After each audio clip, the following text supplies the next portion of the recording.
Fala, profissional contábil, Diego Porto aqui da Infinity Tecnologia e essa é mais uma aula da nossa série sobre funções DAX. Na aula de hoje, a gente vai falar sobre funções de contagem, que são muito importantes aí na construção de alguns indicadores. Então, desde já, peço que você se inscreva no canal, caso não seja inscrito, deixe seu like, deixe seu comentário e, principalmente, aí, compartilhe essa série com mais profissionais contábeis, beleza? Então, sem mais delongas, vamos à aula. Galera, aqui eu já tenho uma tabela onde eu tenho os meses e eu tenho o faturamento de cada um desses meses. Essa medida, essa tabela, a gente já viu nas aulas anteriores da série. Então, se você não está acompanhando desde o início, pausa esse vídeo, vai lá, assiste a série desde o início para que você consiga dar continuidade aqui sem problemas, beleza? Então, eu tenho aqui os meses e tenho o faturamento de cada um desses meses.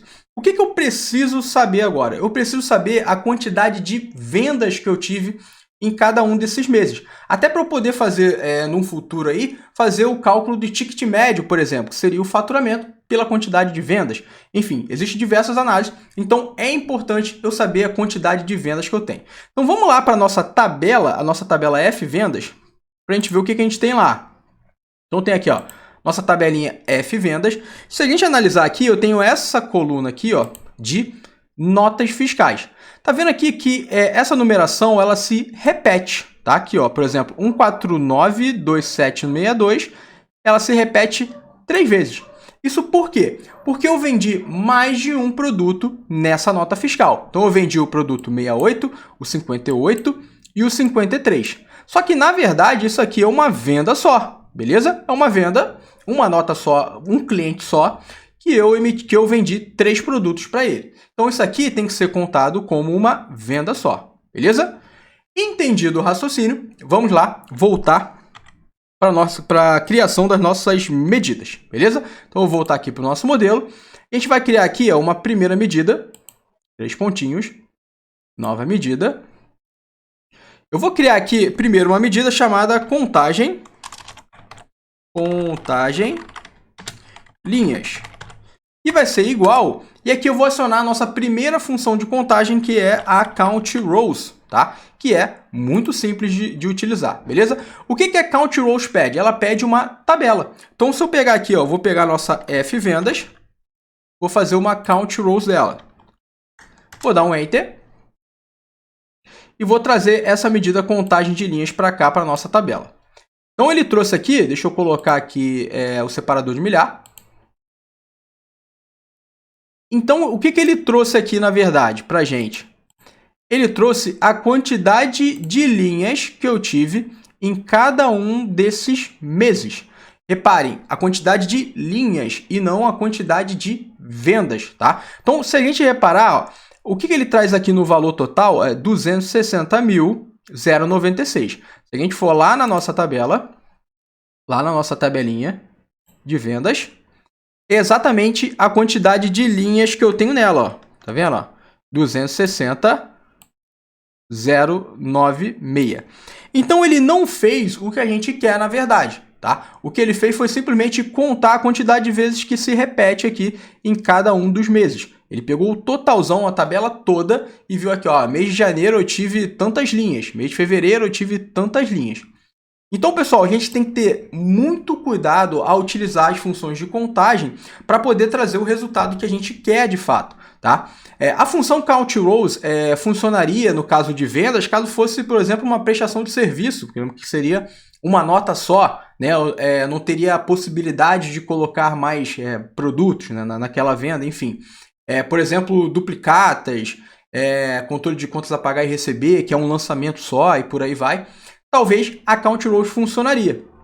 Só que nesse caso, em que eu tenho vários produtos para uma mesma nota fiscal, eu não posso usar a Count Rows, senão ele vai me trazer um valor errado. Se eu pegar aqui o faturamento, meu faturamento e dividir, por exemplo, pela contagem de linhas, não vai dar o ticket médio por venda. Vai dar um ticket médio geral aqui que não faz muito sentido para a gente. Tá? Eu estou falando isso para vocês porque a gente precisa entender, tem que tomar um cuidado com as funções de contagem para não trazer um resultado que a gente não deseja, beleza? Agora, como a gente faria para trazer justamente a quantidade de notas, a quantidade de vendas? Vamos lá, eu vou criar aqui uma nova medida, vem aqui, ó, 3 pontinhos, nova medida. E agora eu vou colocar aqui o nome dessa medida de quantidade de vendas, que seria igual... Vamos colocar aqui a função count, tá? Função count aqui. E na função count, o que ela me pede aqui? Ao invés de me pedir uma tabela, ela me pede uma coluna. E já começa a melhorar a coisa, porque eu posso pegar aqui, por exemplo, a coluna de NFE, né? Que é justamente a coluna que eu quero fazer essa contagem, né? Então, vou dar um Enter. E vamos ver se ela vai trazer o resultado que a gente quer, tá? Vou jogar aqui, ó, quantidade de vendas.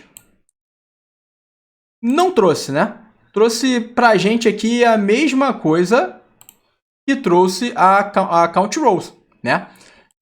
A função count, pessoal, por isso, praticamente a gente não usa a função count, porque justamente ela, apesar de utilizar uma coluna, ela tem o mesmo raciocínio da count rows, basicamente. Então, praticamente a gente não usa a função count. Então, nesse caso, para trazer o resultado que a gente quer, a gente precisa fazer uma contagem distinta de notas fiscais. Ou seja, eu preciso vir aqui, ó, na nossa tabelinha, por exemplo, de F-vendas, e fazer o seguinte, ó. Opa, identifiquei aqui a nota 1492762. Opa, ela está se repetindo. Eu tenho que desconsiderar isso aqui, ó. Desconsidera aqui, ó. Cheguei na 1492719. Ela está se repetindo, então eu tenho que desconsiderar essa repetição. Então eu tenho que trazer essas notas fiscais uma vez só. Beleza? Então, para isso, para trazer de fato o que a gente quer, ao invés de utilizar a função, vou voltar aqui na nossa medida de quantidade de vendas, ao invés de fazer uma count, a gente vai fazer uma distinct count, tá? Ou seja, uma contagem distinta, tá? Então, eu vou dar um Enter aqui. E ele vai trazer, ó, olha só como muda o resultado, né? Então, olha como muda o resultado. Então, olha como é perigoso as funções de contagem que você tem que ter. Apesar de ser simples, apesar dessas funções exigir normalmente um atributo só, uma tabela ou uma coluna, é preciso tomar um cuidado enorme para não trazer um resultado que a gente não deseja, tá? Então, aqui, na verdade, a quantidade de vendas que eu tive no mês de janeiro foi 3.894. Para que serviria, por exemplo, essa contagem de linhas? Para eu saber, por exemplo, quantos produtos eu vendo por nota fiscal. Então, se eu pegar, por exemplo, aqui a função de contagem de linhas e dividir pela quantidade de vendas, eu vou saber, em média, quantos produtos eu vendo por cada mês, tá? Então, talvez seja mais útil. Mas para esse caso aqui, para calcular, por exemplo, um ticket médio, a função count rows não serviria nesse caso, beleza? Então, muito cuidado com as funções de contagem. Até a próxima aula. Um grande abraço. Tchau, tchau.